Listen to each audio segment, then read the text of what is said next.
এর কারণ হচ্ছে ভক্ত যে যেমন, যার যেমন ভাব তার তেমন লাভ। ভক্ত ভগবানকে যে যেমন ভাবে দর্শন করে, যে যেমন ভাবে ডাকে, তাকে তেমন ভাবেই দর্শন দেয়, তেমন ভাবেই দর্শন দেয়, তেমন ভাবেই দেখা দেয়। তাহলে কে কেমন ভাবে দর্শন করে, কে কেমন ভাবে ডাকে? জ্ঞানী গণের কাছে যিনি পরম ব্রহ্ম, যোগী গণের কাছে তিনি পরম আত্মা, ভক্তের কাছে তিনি হলেন ভগবান। তাই লীলারস আস্বাদন করবার জন্য অবতীর্ণ হলেন এই ভব বৃন্দাবনে, আস্বাদন করলেন নিজ লীলা মাধুরী। তাই শাস্ত্রে বললেন, অনুগ্রাহী ভক্তানাং মনুষ্য দেহ মার্ষিত ভজ তেতা বিশ্বক্রিয়া সুতা তাপরে ভবে।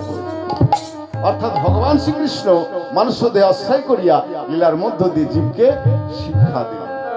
তাই ভগবান শ্রীকৃষ্ণ সখাগণকে সঙ্গে করে বিনোদ খেলা খেলাচ্ছেন।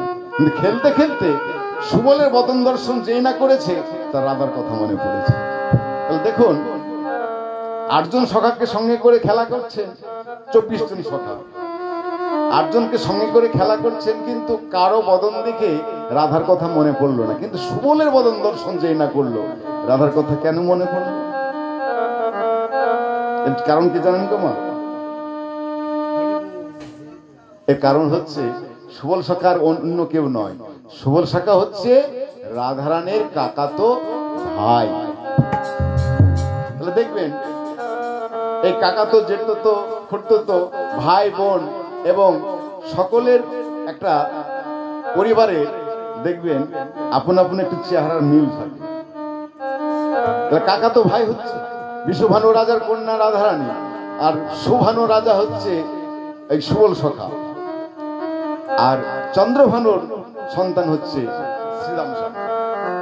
কিন্তু সুবলের বদন দেই না দর্শন করেছে কাকাতো ভাই, তাই রাধার কথা মনে পড়েছে। মানে বদন খানি একই রকম, চেহারার মিল এমনই যে সুবল সখাকে দিন রাধারানী সেজে জটিলার কটিলার ওই গৃহে বসেছিলেন, জটিলা বুঝতে পারলো না যে কি আছে, মনে করছে রাধাই আছে, কিন্তু রাধারানী সুবলের বেশ ধারণ করে তিনি চলে গেলেন।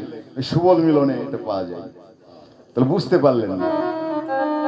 তাই রাধার কথা যেই না সুবলকে দর্শন করছে, রাধার কথা মনে পড়েছে, তাই তার খেলা ভালো লাগছে না। তাই কি করলেন, সখাগণকে পরিত্যাগ করে গোবিন্দ আমার বলছে, ওরে সুবল সখা, আজকের মধ্যে তোরাই খেল, আমি আর খেলব। তাই সমস্ত ধেনুবর্ষগণকে সুবলের প্রতি সঁপে দিয়ে চলে যাচ্ছে। আর যেই না চলে যাচ্ছে, সুবল সখা ডেকে বলছে, ভাই কানাই শোন, তুই যে আমার মতো এই 9 লক্ষ ধেনু রেখে চলে যাচ্ছিস, কিন্তু এই 9 লক্ষ ধেনুর মধ্যে 6 ধনু রয়েছে। এই 6 ধনু কি গো? কাম, ক্রোধ, লোভ, মোহ, মদ, মাশ্চর্য। আবার এই 6 ধনুর মধ্যেও একটু প্রধান ধেনু আছে, সেটা হচ্ছে কাম ধেনু। এই কারো কথা শোনে না, কারো বসেও থাকে না, এদের আমি চারণ করতে পারবো না। কিন্তু সুবল সখাকে বলছে, ভাই কানাই, তুই যে আমার প্রতি 9 লক্ষ ধেনু রেখে চলে যাচ্ছিস, তার মধ্যে যদি একটি হারিয়ে যায়, তখন তো আমায় চোর ধরবি।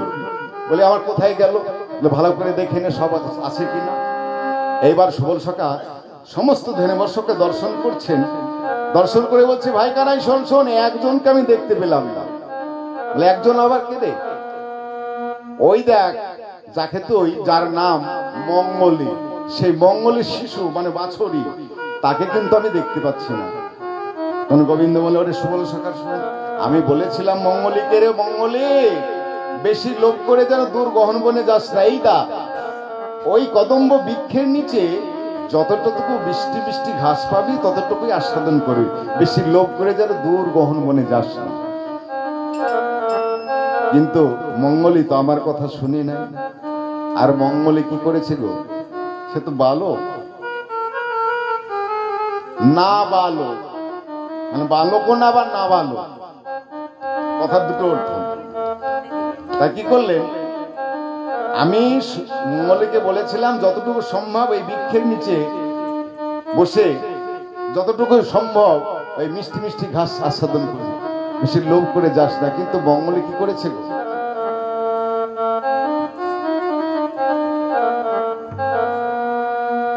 ওই মিষ্টি মিষ্টি ঘাসের লোভে এক পা দুপা করতে করতে, লোক কাকে বলে দেখুন, এক পা দুপা করতে করতে দূর গহন বনে প্রবেশ করেছে। আর যেই না দূর গহন বনে প্রবেশ করেছে, মঙ্গলে মনে মনে ভাবছে, ও গোবিন্দ আমায় নিষেধ করেছিল এর জন্যই। দেখো তো কি, এই দূর গহন বনে, গভীর বনে সকল জীবজন্তু আসে না, আর এই কত মিষ্টি মিষ্টি ঘাস, এই জন্যই গোবিন্দ আমায় নিষেধ করেছিল। কিন্তু আমি তো নিষেধ শুনি নাই। আমি এক পা দুপা করতে করতে বেশ ভিতরে এসে দেখছি যে বেশ ভালো ভালো মিষ্টি মিষ্টি ঘাস খাচ্ছে, মনের আনন্দে আরো এগিয়ে যাচ্ছে। এগাতে এগাতে যেই না সম্মুখে আরো যেতে গেছে, দেখছে অথাও সমুদ্র, অথাও জল। মঙ্গলে ভাবলো তাহলে তো আর সম্মুখে যাওয়া যাবে না, কেন সম্মুখে আমি গেলেই তো আমি ডুবে মরবো। আমি তো শিশু, আমি তো সাঁতারও জানি না, আমি তো ডুবে মরবো, তাহলে আমার সম্মুখে আর যাওয়া হবে না। এইবার আমি ডান দিকে যাই। যেই না ডান দিকে যেতে গেল, সঙ্গে সঙ্গে দেখতে পেলেন জ্বলন্ত অগ্নি দাও দাও দাও দাও করে জ্বলছে। মঙ্গলে মনে মনে ভাবলো তাহলে ডান দিকে গেলে তো আমি ওই আগুনে পুড়ে মরে যাব। সম্মুখে হলো না, ডান দিকে হলো না, তাহলে আমি কি করে বাম দিকে যাই। যেই না বাম দিকে যেতে গেল, দেখছে কাঁটার ঝুপে পড়ে গেল, তো আমি উঠতে পারবো না। আমার সম্মুখেও যাওয়া হলো না, ডান দিকেও যাওয়া হলো না, বাম দিকেও হলো না। এইবার আমি কি করি, তাহলে আমি যে পথে এসেছিলাম আবার সেই পথেই যাই। এই বলে মঙ্গলে যেই না পিছন ফিরে পিছন দিকে যেতে গেছে, দেখছে একটি অজাগর সাপ তাড়া করেছে।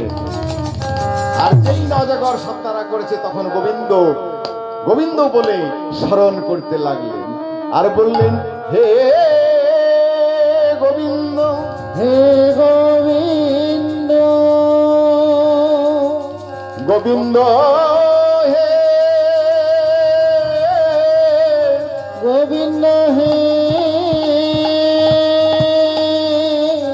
তুমি তো আমায় বলেছিলে গোবিন্দ, বলেছিলে গোবিন্দ, তুমি তো আমায় বলেছিলে গোবিন্দ, তুমি তো আমায় বলেছিলে গোবিন্দ, আমায় নিষেধ করেছিলে, বলেছিলে মঙ্গলি রে, মঙ্গলি রে, বেশি লোভ করে যেন তুই দূর গহন বনে যাস না।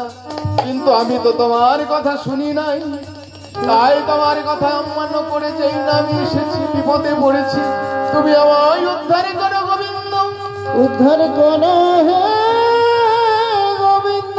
তুমি তো কৃপাময়, তুমি তো দয়াময়, তুমি যদি আমায় কৃপা করো, তবেই তো তুমি আমায় এই বিপদ থেকে উদ্ধার করতে। বিপদ থেকে গোবিন্দকে স্মরণ করেছে। গোবিন্দ চিৎকার করে বলছে, মঙ্গলি, তুই যখন আমায় স্মরণ করেছিস, আমি তোকে উদ্ধার করব। যেখান থেকে স্মরণ করেছিস সেখানে স্থির হয়ে থাক, আমি নিশ্চয় তোকে উদ্ধার করব, তুই যখন আমায় স্মরণ করেছিস।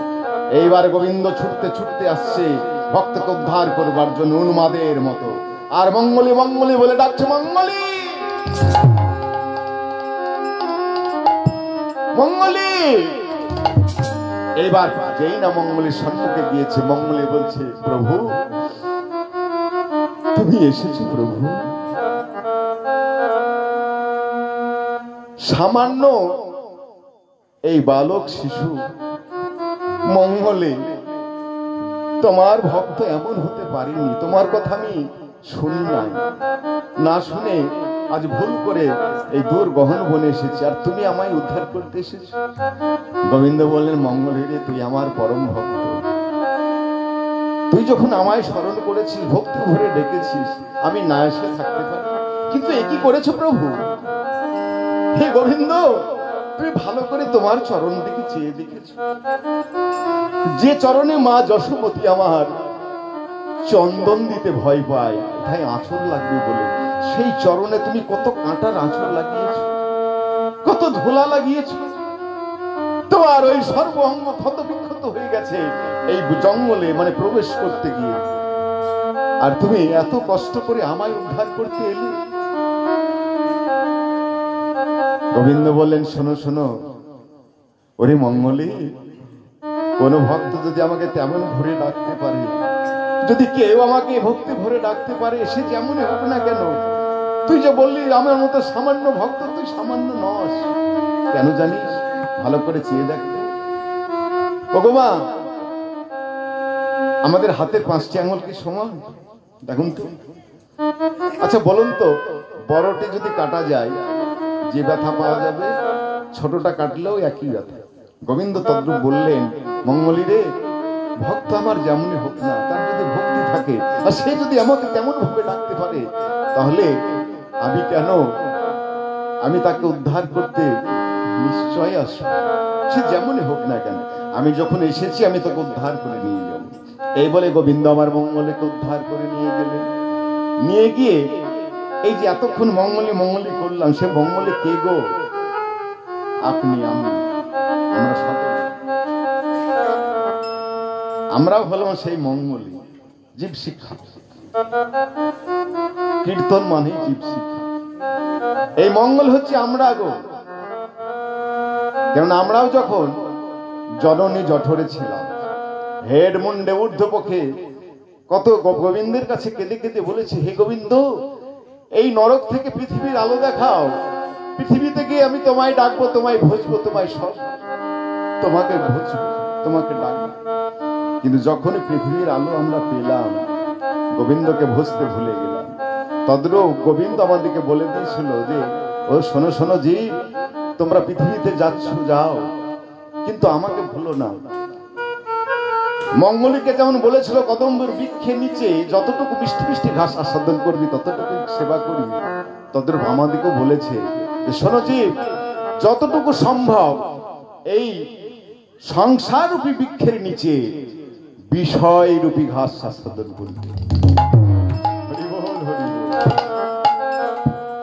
সেই বিষয় রূপী ঘাস আস্বাদন করবে, কিন্তু বেশি লোভ করে যেন দূর গহন বনে যেও না।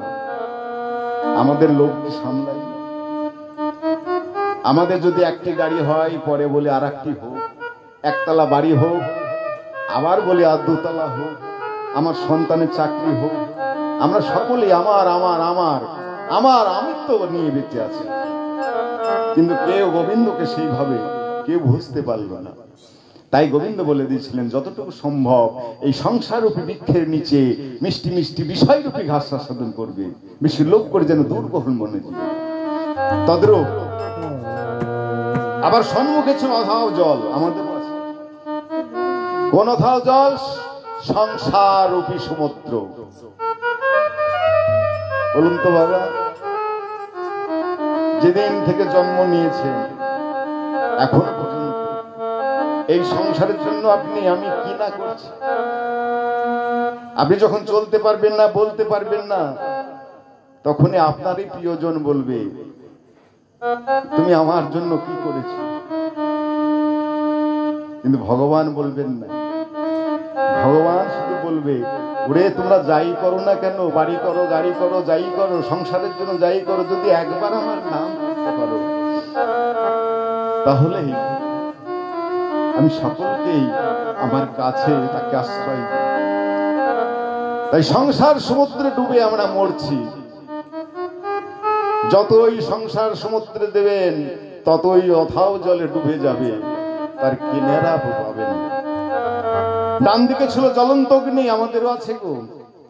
কোন অগ্নি? ত্রিতাপ জ্বালাদি দৈবিক আদি ভৌতিক আধ্যাত্মিক। এই ত্রিতাপ জ্বালাতে আমরা সকলেই পড়ছি। সকল সময় কেউ বলতে পারবে না যে আমি আমার সংসারে সুখী। কোন না কোন জ্বালায় ওই তুষানলের মতো ধিক ধিক করে আমাদের প্রাণ জ্বলছে।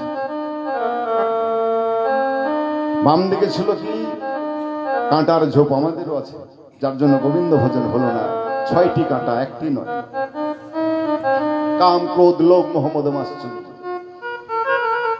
তাই দেখুন, আর মঙ্গলের পেছন থেকে কে তারা করছিল? একটি অজাগর সাপ। আমাদেরকেও তারা করছে তো, আপনাকে আমাকে সকলকে তারা করছে সকল সময়।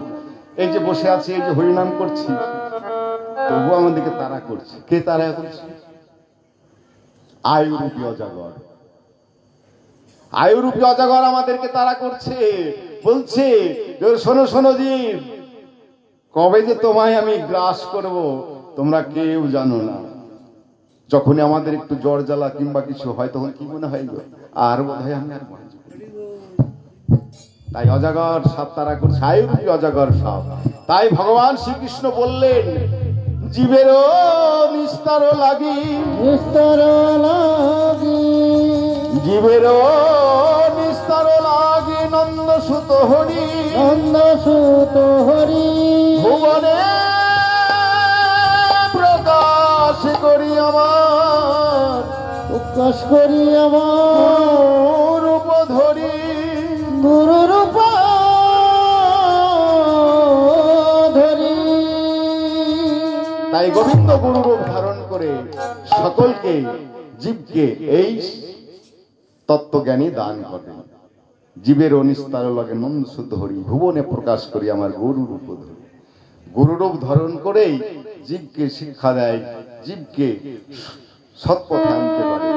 ভগবান স্বয়ং আসেন না, আপনার বাড়ি আমার বাড়ি আমার কাছে কারো কাছে আসে না, স্বয়ং আসেন না, তিনি কারো মাধ্যমে আসেন। আর ভগবান যদি আপনার বাড়িতেও আসে, যদি হাতে বাঁশি মাথায় চোড়া নুপুর পড়ে ভগবান যদি স্বয়ং আপনার বাড়ি আসে গো মা, এসে যদি বলে মা আমায় কিছু খেতে দাও, আমায় কিছু ভিক্ষা দাও, তা আপনি কি বলবেন? ভগবান এসে তাই বলবেন? বলবেন না, বলবেন ওই বহুরূপী যে সেজে বেড়ায় ভিক্ষা করবার জন্য বহুরূপী এসেছে। তাই ভগবান স্বয়ং রূপে আসে না, কারো মাধ্যমে আসে, কাঙাল বেশি আসে, বুঝতে পারবেন না যে ভগবান কারো মাধ্যমে আসে। তাই বললেন জীবের অনিস্তার লাগে নন্দ শুদ্ধ হরি, ভুবনে প্রকাশ করি আমার শ্রী গুরু প্রভানন্দিনী তাই গৌর হরি হরি। তাই ভগবান শ্রীকৃষ্ণ সখাগণকে সঙ্গে করে তার ওই রাধানী কথা মনে পড়েছে, তাই তার খেলা ভালো লাগছে না, তাই কি করলেন সখাগণকে পরিত্যাগ করে আজ গোবিন্দ আমার চলেছেন যমুনার কূলে।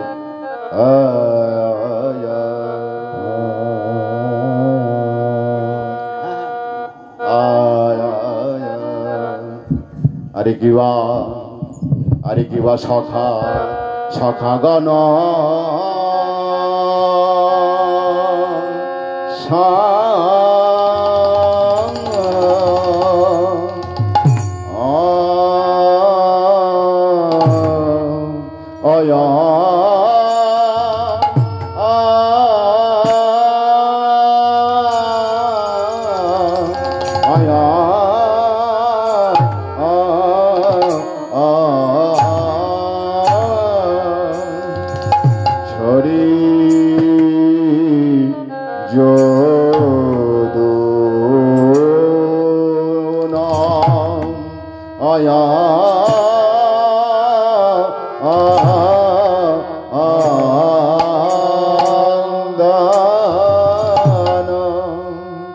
আরে চলো চলো তো হে না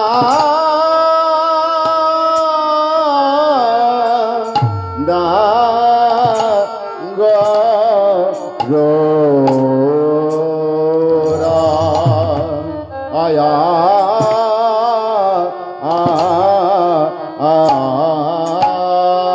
জুরে আরে চলো চলো তো হে না গো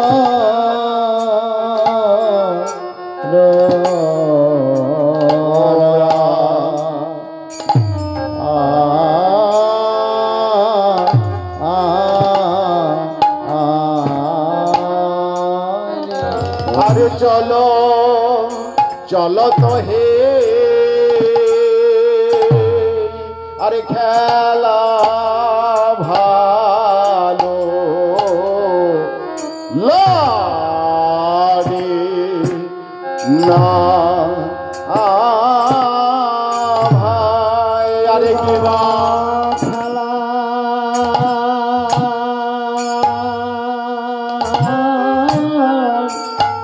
গো খেলা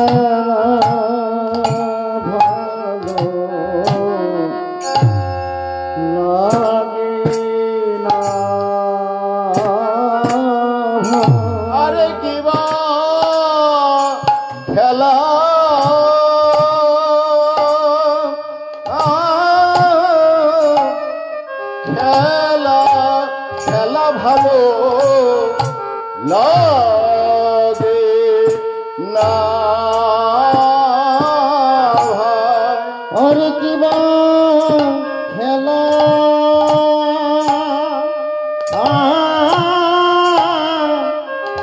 খেলা ভালো লাগে না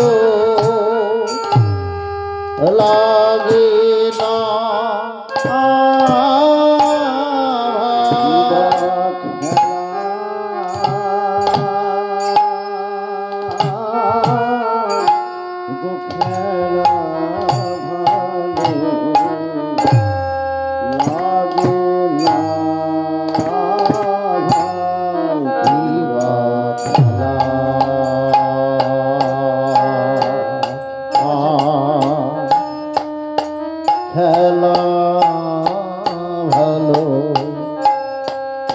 লাগে না ভাই।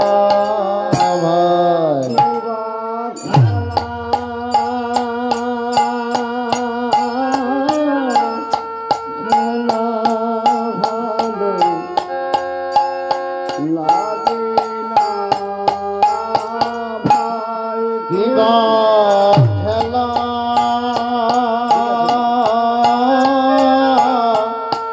খেলা ভালো লাগে না ভাই। আরে কিবা সখা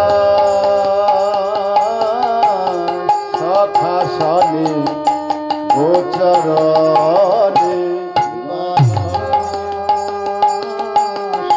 শাসনে গোচরণে শাখা গোচরণে শাসনে গোচরণে শাখা শাসনে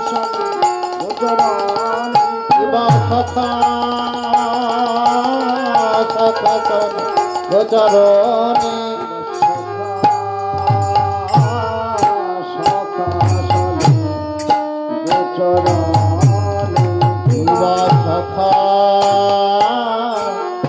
শাসনে গোচরণে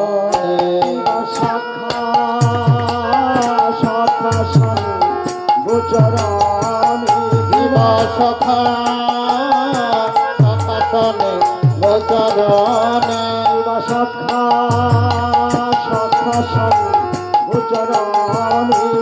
শাখা শাসনে গোচরণে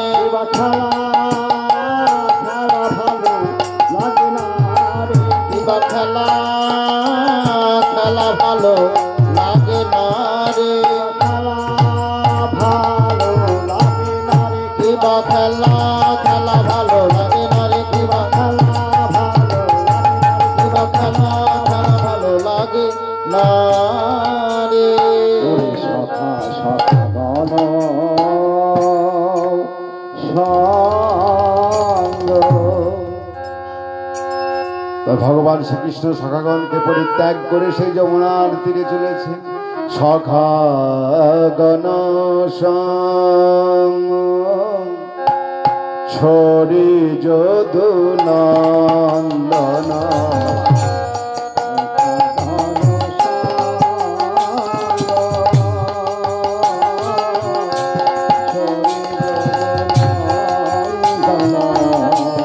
সখাগণ সঙ্গ গরি যদু নন্দন চলতহি নাগর চলতহি চলতহি নাগর তাই ভগবান শ্রীকৃষ্ণ কি করলেন? সখাগণকে পরিত্যাগ করে সেই যমুনার ধারে চলেছেন। দেখুন, এক স্থান থেকে আর এক স্থানে যেতে হলে হয় পায়ে হেঁটে কিংবা ট্রেনে বাসে যাওয়া যায়। তাহলে গোবিন্দ আমার কেমন ভাবে গেল? তখনকার দিনে তো ট্রেন বাস ছিল না গো, তখনকার দিনে কি ছিল? রথ। তাহলে কোন রথে চড়ে গেলেন? এই মনোরথে। তাই গোবিন্দ আমার মনোরথে চড়ে চলে গেলেন কোথায়? ভাবিনি মনোরথে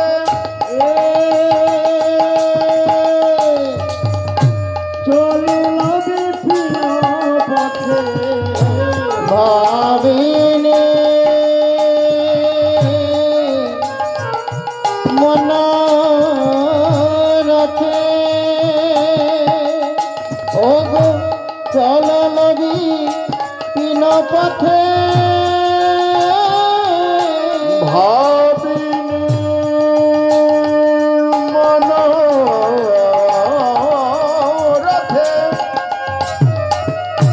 চলবি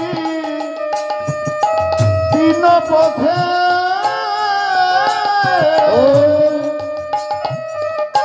ভাবিনি মনোরথে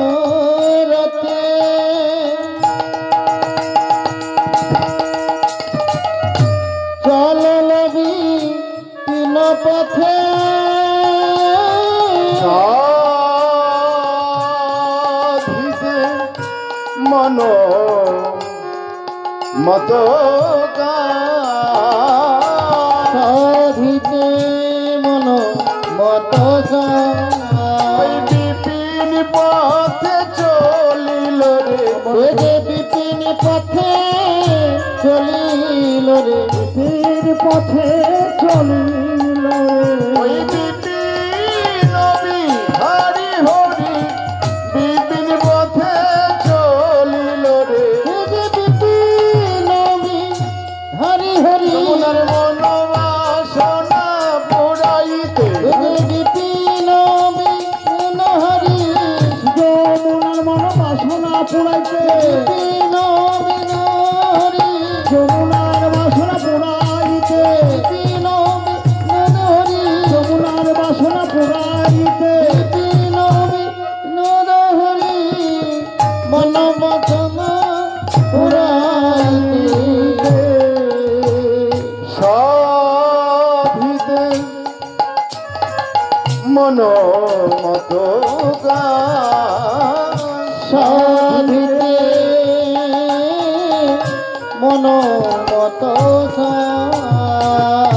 তাই গোবিন্দ আমার সখাগণকে পরিত্যাগ করে সেই যমুনার তীরে গিয়ে যমুনাকে দর্শন করে বলছে এই তো আমার সেই যমুনা, যে যমুনাকে আমি কথা দিয়েছিলাম। কবে কথা দিয়েছিলেন গো? গোবিন্দের যেদিন জন্ম হলো কংসের কারাগারে, সেই দিন গোবিন্দকে মস্তকে করে চলেছিল নন্দালয়ে। বসুদেব নন্দালয়ে চলেছিলেন, আর এই নন্দালয়ে যেতে হলে যমুনা পার হয়ে যেতে যায়। আর যমুনাকে দর্শন করে বসুদেব বলছে এত বড় যমুনা আমি পার হবো কেমন করে? যমুনাকে দর্শন করে যে এত বড় যমুনা আমি পার হবো কেমন করে? হে নারায়ণ, তুমি আমায় উপায় বলে দাও। যেই না নারায়ণকে স্মরণ করেছে, সঙ্গে সঙ্গে গোবিন্দ আমার পূর্ণমাসী যোগমায়াকে ডেকে বলছে, মাগো ওই দেখো আমার পিতা বসুদেব বিপদে পড়েছে, তাকে তুমি রাস্তা করে দাও। এই বলে পূর্ণমাসী যোগমায়া আমার কি করলেন? সঙ্গে সঙ্গে একটি শিগালিনী রূপ ধারণ করলেন, যমুনা পার হয়ে চলে যাচ্ছে। আর বসুদেব মনে মনে ভাবছে যে এত বড় যমুনা একটি শিগালিনী যদি পার হয়ে যেতে পারে তাহলে আমি কেন পারব? এই বলে তোমাদের শিগালিনীর পিছনে পিছনে পাছু পাছু যাচ্ছে। আর যেই না মধ্য যমুনায় গিয়েছে, যমুনা মনে বলছে, হে দয়াল, হে গোবিন্দ, হে গোবিন্দ, তুমি আমায় বলেছিল কবে, যখন আমি বিরজা ছিলাম তখন আমায় বলেছিলে যে বিরজা তুমি ওই যমুনা রূপে বৃন্দাবনে বাস করো, যেদিন আমি জন্মগ্রহণ করব সেই দিন আমি তোমায় চরণ দেব, চরণ সেবা করতে দেব। কিন্তু তুমি তো আছো পিতার মস্তকে, চরণ তো পেয়েছি, চরণ পাবার জন্য তার উত্তাল তরঙ্গ সৃষ্টি করলেন যমুনা। আর সেই উত্তাল তরঙ্গে যমুনা আমার যমুনার জলে পড়ে গেলেন গোবিন্দ। যেই না পড়ে গেলেন, যমুনা বলছে, হে দয়াল, হে গোবিন্দ, আজ আমি তোমায় পেয়েছি। গোবিন্দ বলছে, যমুনা তুমি আমায় ছেড়ে দাও, আমি তোমায় কথা দিলাম আজ নয় একদিন সখী সনে রাই বিনোদিনীকে নিয়ে তোমার বক্ষ মাঝে নৌকা বিহার করে আমি মনোবাসনা পূর্ণ করব। কিন্তু যমুনা বলছে, হে দয়াল, আমি তো তোমায় ছাড়বো না, আমি যখন তোমায় কাছে পেয়েছি, তুমি তো দয়াল, তুমি তো কৃপাময়, তুমি তো আমায় তুমি কৃপা করলে তবেই